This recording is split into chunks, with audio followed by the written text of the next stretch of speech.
Hey, everybody. Hey, good afternoon, everyone. It is your girl, Dr. Mac here, the truth and transformational coach. Welcome to Building Lives with Dr. Mac. Hey, listen, I have yet another topic that I wanted to bring to your attention.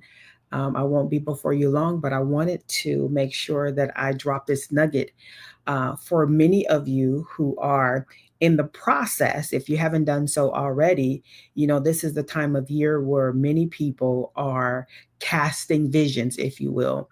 They are creating these vision boards, making them look all pretty and things of that nature. And while that is a good thing, there are some tips and tools that I wanted to bring to our attention to make sure that we are casting our vision the right way, right? Because a lot of times we will do a thing, we'll do it because we're provoked by somebody else, or we go and we're invited to what we call these vision board parties, and they bring all of these clips and magazines and um, a lot of these arts and craft things, your glue and your markers and your sticky notes and all these other kinds of notes, and we make the board and we make it all pretty. And while that is a good thing, there's some things that we have omitted.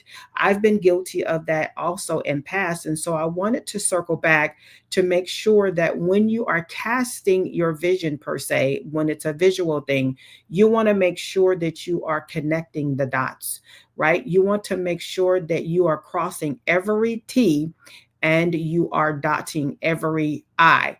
Because if not, you have done a work that will end up being in vain, right? So let me go ahead and give you just a few tips here while we are at it, right? We talk about when we are casting visions, when we are building these beautiful vision boards, and we have this grandiose idea, we have the vision in our head, and things of that nature. But the thing that we have forgot to do is we forgot to plan it accordingly. What does that look like, right?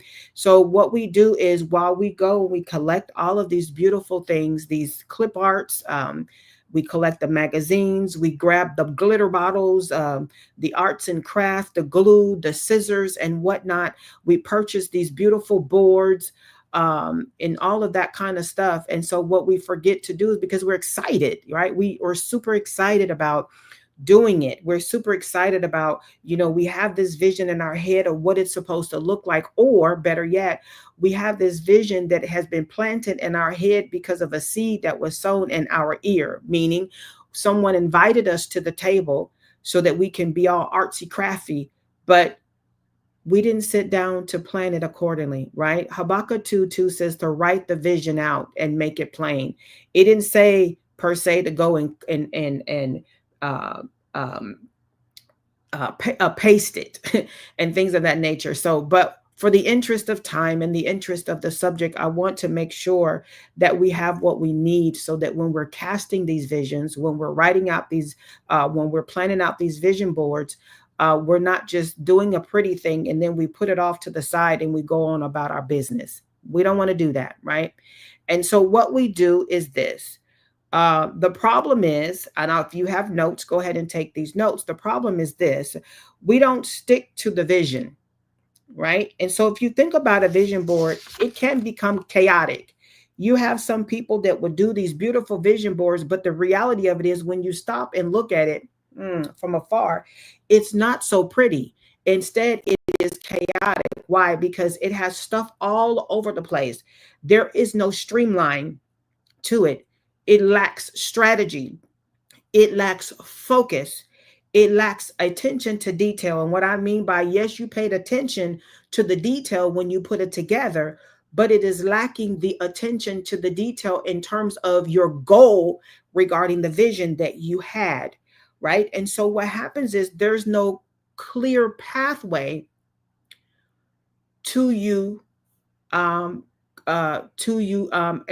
the goal that you have visualized. Okay. And so it's chaotic. There's no clear vision. You got bumps in the road. It's not clear. The colors are blended. The lines are blended and so on and so forth. And we can just say the pixels of your dream and your image are no longer clear.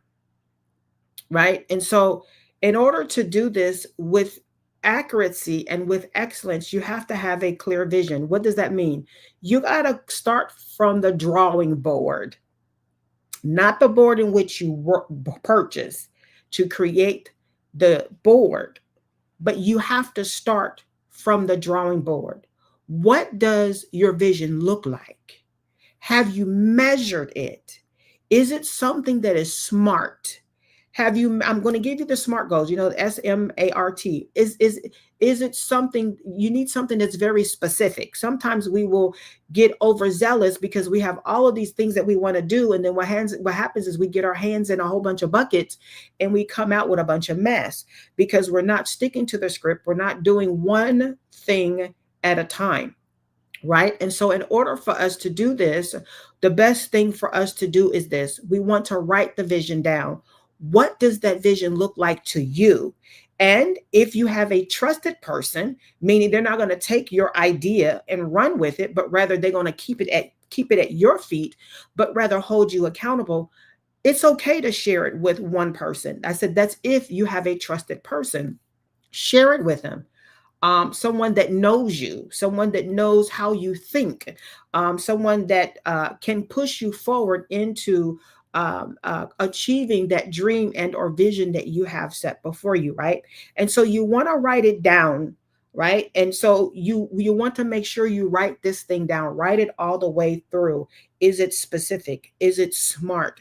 Can you measure it from the beginning while it's in the process of the making? And when it gets to it, it's expected in, right? Is it something that is achievable? Or is it something that you just became overzealous with, that you have no measurements to it, that it cannot be achieved? Is it something that's beyond your capacity, your mental capacity, your spiritual capacity, your emotional capacity? And better yet, is it beyond your resourceable capacity? These are things that we have to keep in mind when we are creating vision boards or casting the vision, if you will. Is it realistic, or is it something that is fictitious? Is it realistic versus fictitious? And right, and knowing the timing of the thing, right? How long is it going to take for you to achieve that which you have put on that board, right?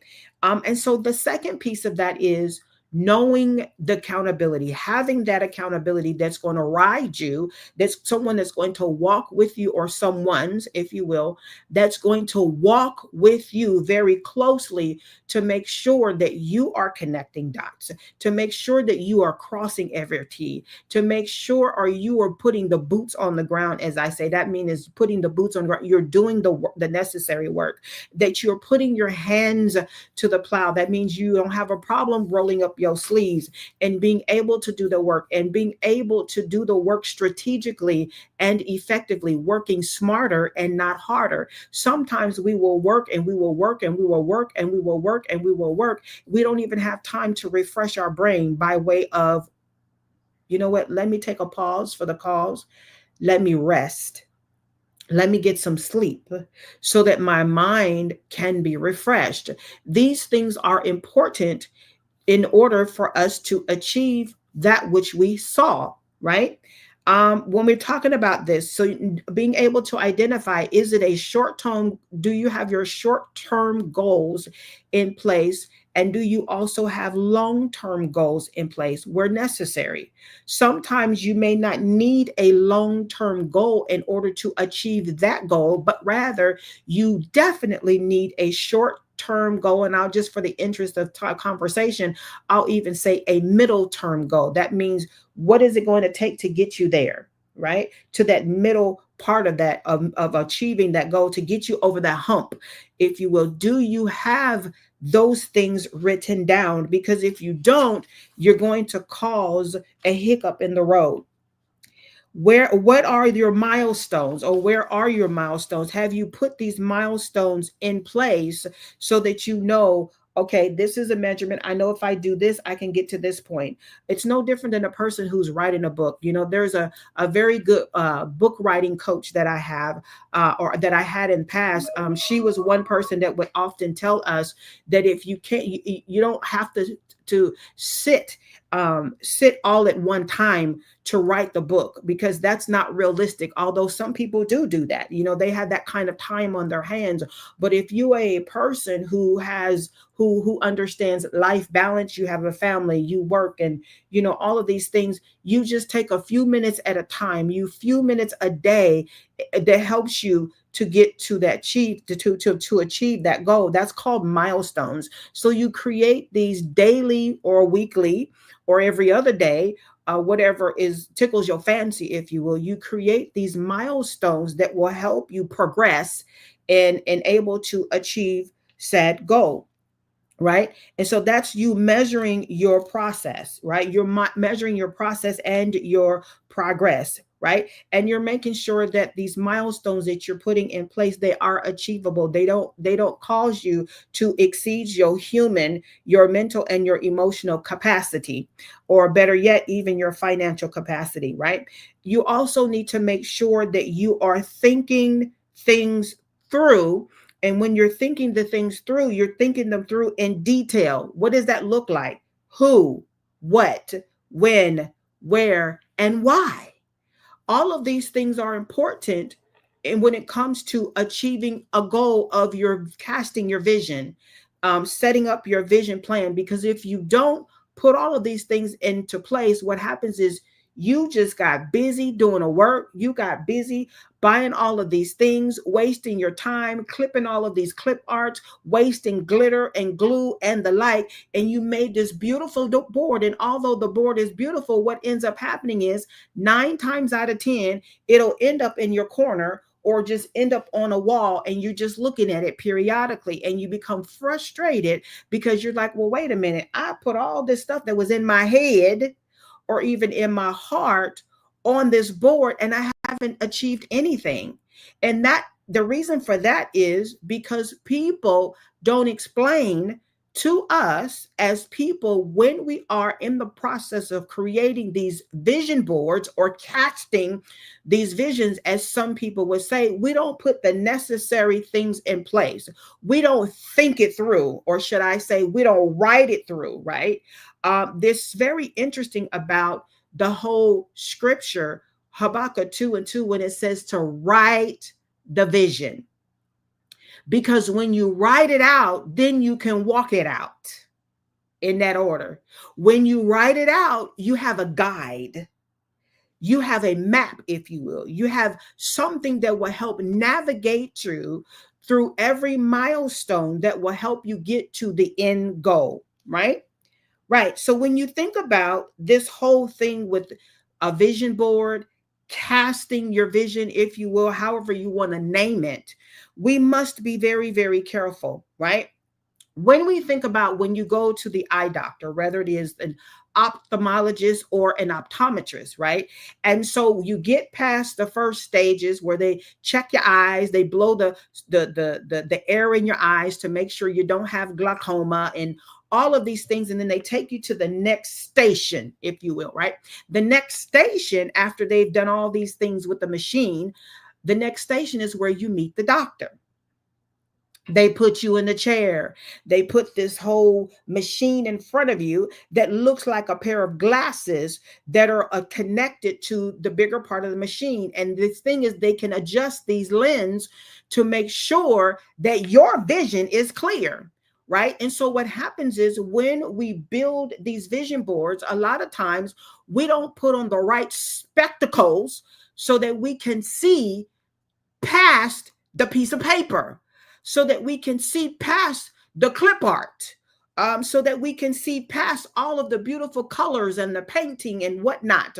What happens is we allow the glitter to cause our vision to be blurred, right? So when we're sitting in the seat of the ophthalmologist or the optometrist, they help us. That's the accountability, by the way. They help us to cast the vision. They help us to see the bigger picture, right? And so if you think about it, when you're in the chair, you can see the click, you can hear the clicks, and then they'll ask you, is this clear or is that clear? Is this clear or is that clear? And so the point that I'm trying to make is, you want to make sure that you do your due diligence before you walk out. right? And so when you're standing or you're sitting before the board that has a bunch of numbers and a bunch of alphabets before you, you cannot allow yourself to become overzealous by what you see from afar. You still have to do the work, meaning you have to partner with a reliable source or accountability, if you will, that will help you to see the bigger picture and then measure it. You think about it, when the optometrist or the ophthalmologist, while they're helping you to see the bigger picture, they're taking measurements. That means they're writing stuff down. They're writing it down to make sure that when they cast your vision, it is clear. That means it is measurable. It is not only measurable, it becomes realistic, meaning your vision becomes realistic based off of the measurements that they have written on the piece of paper. They didn't just take pictures of your pupils and then just send you on your way. They had to write out measurements. They measured your pupils. They measured the inner part of your neurological system on the inside of your lens before they gave you the piece of paper where you went on your happy way to determine if you're going to get glasses or if you're going to get contact lenses. I hope that makes sense. So your ophthalmologist or optometrist wrote the vision out. They wrote out the measurements for you. So it's important that you write the thing out, right? And so when it comes to that, you also want to be mindful of when you're casting this vision or writing or creating a vision plan, that you have an ongoing resolution. That brings up my next point. You have people that make these New Year's resolution when you end up having to do the resolution again. If you think about the beginning word of resolution, it's re, which is to re. That means to do again. And so what happens is we will make these New Year's resolutions at the end of the previous year for the new year. And by the time we get maybe to the end of the first quarter, which is March of that new year, we found that much of what we written down, we're not doing anymore. And so what happens is we wait until the end of that new year only to go back and revisit what we should have completed at the beginning of the year, and then we have to redo it all over again. And so when you think about it, New Year's resolutions, it is not always a good thing. If you don't have the mindset, if you haven't planned accordingly, if you haven't set milestones in order to meet the goal of the resolution, you are just spinning your wheels. So it is important that you do your due diligence to make sure that you, my friend, have set the necessary things in place. What does that look like? I'm glad you asked the question. It goes back to the same instructions as if you were creating a vision board or casting the vision. If you think about it, when we're thinking about New Year's resolution, that is somewhat of casting the vision of what you saw in your mind or what you felt that you wanted to do, a desire that you have in your heart. And so the best thing for you to do is to write that thing out. How are you going to accomplish it? Why do you want to accomplish it, right? Going back to the who, the what, the when, the where, the why, and the how. When you set out to do these things, and what do you want to do is you want to put measurements beside each one. When we do this, it helps us to be successful. It helps us to achieve that which we saw in that vision. It helps us to complete what we started, and we can complete it in a measurable time. It's a realistic timetable as opposed to us putting a false expectation on ourselves and not being able to complete it, and then we get frustrated later, right? So I hope that this helped you when it comes to you casting your vision forward, or preparing to write, or to draft out your vision board. Make sure that you put these key components in place so that it helps you. Because if you do not, again, you will find yourself spinning wheels, right? And so when it comes to the New Year's resolution, me personally, I stopped doing that years ago because I found that I was disappointing myself time and time again. Number one, if I may be honest, I was putting a false expectation on myself. And I was doing that based off of what I was seeing other people doing. Yes, I was. I was doing it based off of what I was seeing other people doing, meaning, oh, they're doing that. I could do that too. Trying to keep up with the Joneses, if you will, as opposed to being honest with who I was and where I was in that moment. So I stopped doing those things called New Year's resolutions. And what I started implementing in was daily resolutions, right? Daily resolutions as opposed to a New Year's resolution. It will keep you abreast. It will keep you doing a self check. It will keep you doing a self reflection, and it will keep you in a place of humility and not chasing after everybody else's dream. Instead, you will look at where you are versus where you know you shall be, despite what other people say. And so I wanted to encourage you that when you're doing that, if you decide you want to do a New Year's resolution, if that's or New Year resolution, if that's what you want to do it with the thought in mind, with let me set perimeters, let me set milestones, let me set short-term and long-term goals, let me embrace accountability and be realistic and honest about it so that you can record the right way as you go through your process and achieving whatever the goal is for you, right? I hope that these are key components for you. I hope that they helped you so that when you do sit down, if you haven't done so already, or even if you have done it, go back and revisit that vision board and make sure that you have put the proper measurements in place so that you can achieve that vision on that board. This is Dr. Mack, the Truth and Transparency Coach. I hope that this has helped you. Hey, listen, if you haven't done so, don't forget to like, comment, and subscribe. And don't forget to click the bell for future notifications. This is Dr. Mack. Hey there. Happy holidays to you.